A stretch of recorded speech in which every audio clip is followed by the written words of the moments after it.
Hi, I'm Mary, and if you're a single woman who's over 40, you love God, but you didn't really plan on still being single, I want you to know that you're not alone. And today I want to talk about something that took me a long time to recognize in myself. I thought I was being kind, I thought I was being accommodating and flexible, I thought I was being a good Christian, but the truth is I was being a doormat. And that pattern cost me more than I thought it would. Now, most people would not describe me as a doormat. I'm confident, I'm sassy, I have opinions, and so I generally don't fear being myself, but I also don't want people to be mad at me. And one of the things that I learned to do was to put everybody else's happiness ahead of mine. And I don't know if you grew up in the church at the time I did. One of the sayings that was going around when I was growing up was joy stands for Jesus, others, you. So if you want to have joy, you come last. And I internalized that, and I thought it meant that everybody else, what everyone else wanted and needed was more important than me. I thought that to be a godly woman meant that I just erase all of my needs and wants and put everybody else's ahead of mine. But now I'm not really so sure that that is what God is asking us to do. When we look at Jesus, we don't see a pattern of being a doormat like I was. He served, of course, he loved, he gave, he did for others. Obviously, he gave the ultimate sacrifice of dying for us on the cross. But we're also told in Scripture that he routinely withdrew to lonely places to pray. So he would leave and go away from his disciples and the crowds and everybody, and he was very popular. He was very much in demand. Wherever he went, crowds just, flocked to him. So he would take time away and spend time with the Lord. He didn't bend his mission around other people's expectations. There's a story in a couple of the Gospels about Jesus is inside of a home teaching, and his mother and his brothers show up. And I have a feeling it's something like this. People have been talking about Jesus in town, and his mother and his brothers show up, and they're at the door, and they're like, we need to talk to him and get him out here right now. And Jesus is in the middle of teaching. So someone interrupts him and says, hey, your mom and your brothers are outside. And now let me tell you the doormat reaction. This would have been me. Oh, am I in trouble? What do they want? And I would have left. That's when Jesus said, who is my mother?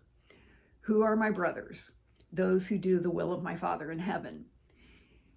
So he was not putting his ministry on hold for other people's expectations. He didn't rush and do things when other people wanted him to rush.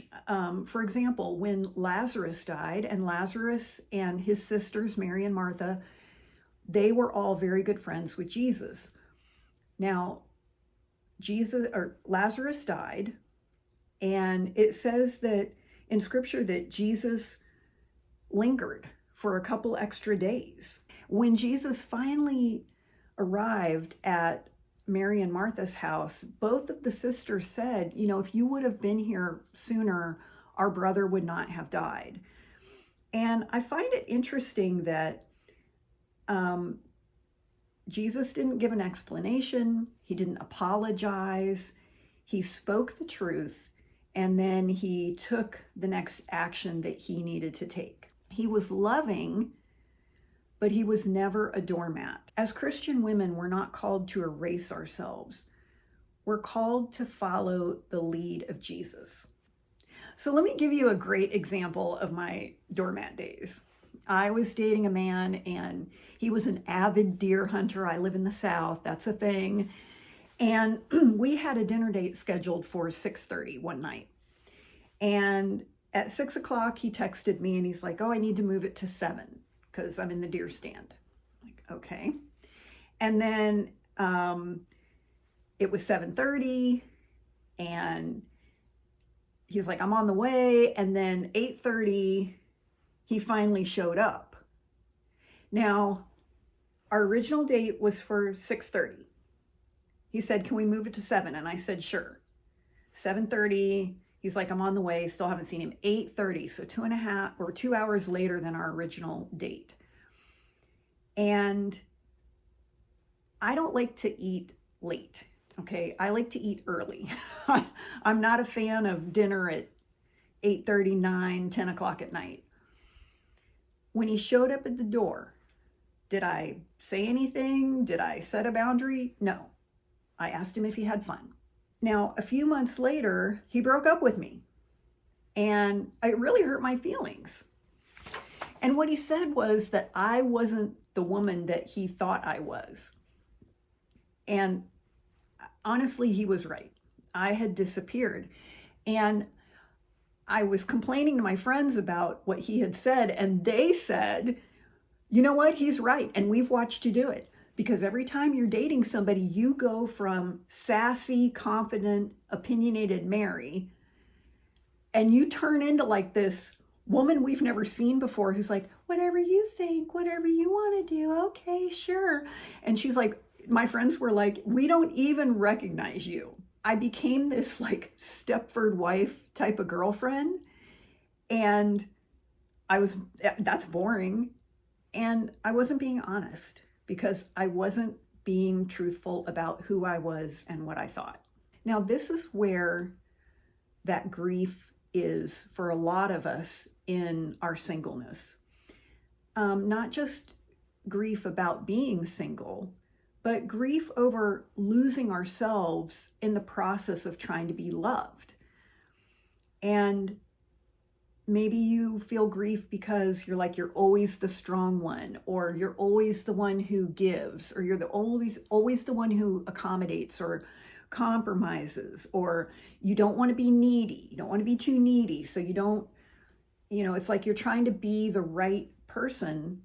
And it feels like nothing I ever do has ever been good enough. And you look at other women and you think,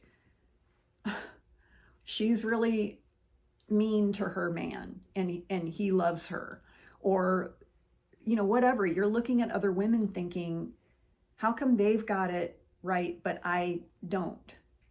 And honestly, that can cause a very deep sense of loneliness, and it's exhausting, isn't it? All right, so let's do a little checkup here. Do you ever dismiss what you really think or feel? Like maybe someone even directly asks you, what do you think? What do you feel? And you won't say it for whatever reason. Maybe something's bothering you.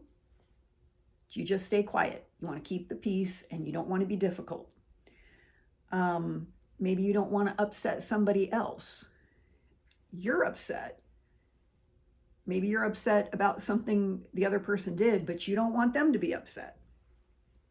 Maybe you tolerate disrespectful behavior in the name of being easy to get along with, or not being confrontational. Maybe you don't keep boundaries because you don't want other people to feel upset or mad. And if any of those things describe you, listen, sis, it's not that you're weak, but you're probably tired. And if you're like me, you learned that pattern somewhere. So here's the truth. Your needs matter, and your feelings matter, and your voice matters. And when you do not consider your own needs, nobody else will either. And frankly, it's not anyone else's responsibility to check your needs and make sure you're okay. That is your responsibility. Now, Jesus did not say, wait for someone else to take the plank out of your own eye. He said, we need to look at our own lives. We take the plank out of our eye. He was talking about forgiveness. Instead of looking at other people and taking their inventory, look at yourself and take your inventory. But I think that works in a lot of different areas, not just don't look at what everyone else is doing wrong, look at your own self, but also don't expect other people to tend to all of your needs. You need to be doing that. That is your responsibility. Now, in my mind, I wasn't sure what the opposite of being a doormat was, because I didn't want to be difficult, okay? Or the B word. But what I've learned is that the opposite of doormat is not difficult. The opposite of doormat is confident. And here's the thing. All the research from every culture, every age group, every ethnicity, every race, when you ask men, what is the number one trait that they find to be the most attractive in women? Like not physical, but the most attractive personality trait, number one across the board is confidence. Not confidence in terms of being loud or aggressive, but being quietly confident, clearly confident, and honest. Confidence is not aggression. Confidence is being very settled and clear about what you want, what you need, and what is appropriate behavior in your presence. Let's talk for a moment about why men respect confidence. As women, part of how we are wired is that we build community through collaboration. And so we tend to want to agree with each other on things and support each other and mirror each other. But that is not how men operate. Men respect a woman who stands up for herself and sets a boundary. Now, what I would do differently today from a place of confidence, if I was dating someone who said they would pick me up at 6:30 and then they texted me and said it's going to be 7, I would have right then said, let's just reschedule. And then he could decide, does he want to stay in the deer stand or does he want to have a date with me?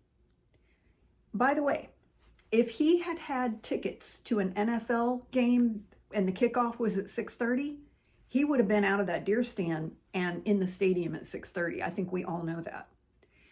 So I'm not okay with delaying the date. When you told me that you'd pick me up at 6:30, I'm not okay with, well, I'm having fun hunting, so you can just wait. I mean, obviously things come up, life happens. If it's, hey, my car won't start, I'm waiting for an Uber, I'm gonna come get you at 6:30, that's different. But when, I'm not okay with you set up an expectation, I will pick you up at 6:30, and then you don't follow through on that. So today I would have just said, no problem, let's reschedule. And then, like I said, he could decide, what does he want to do? And hey, I want to be accommodating. You need more time to be in the deer stand hunting, I'm gonna give it to you. You can take all the time you want because we don't have a date today. And it's not about being mean. It's not about being annoyed. You are being respectful of yourself and others when, if he says, I will pick you up at 6:30, and then he texts you and says it's going to be 7 o'clock because I'm hunting. Well, if you're not okay with that, then it's perfectly reasonable to say, no problem, let's reschedule. And then that gives him the freedom to do what he wanted to do, because the truth is that if he really wanted that date with me, he wouldn't have texted me. He would have just been at my house at 6:30 like he told me he was going to. But this way it lets everybody off the hook, and you're not being nasty. You don't lecture, you don't give him a big talking to about, your abandonment issues or anything like that. You're just saying, this is the standard, you either meet it or you don't. And what I noticed for myself was when I started speaking clearly and honestly, men started to treat me with more respect. Men I dated, men I work with, men in my own family. Because for the most part, men respect direct, clear communication. I haven't seen more respect because I changed who I was. I'm not talking about you need to change your personality. That's usually the problem. The reason we get into the doormat phase is because we are not being true to ourselves. We're trying to be accommodating. So when I stopped doing that, I stopped disappearing and I had the freedom to be honest with people. God doesn't ask us to stop being ourselves in order to be loved. I mean, we're told in scripture that he loves us just how we are. Like he knows what he's getting when he brings us in. He just asks us to walk in truth and be honest. So I hope that this helped you. And if any of this hit home for you, if you're feeling like, I am always the strong one, or I always am the accommodating one, that's really lonely. And if you feel lonely like that, then I made something for you. It's a free teaching called Overcoming Loneliness. It's for women who love God, but you still feel that ache of unwanted singleness. And I'm putting it in the link below this video. But wherever you are on your journey, I just want you to know that you're not broken, you're not too much, you're not too extra, and you don't have to disappear to be loved. So I'm glad you're here, and I hope that you have a wonderful rest of your day.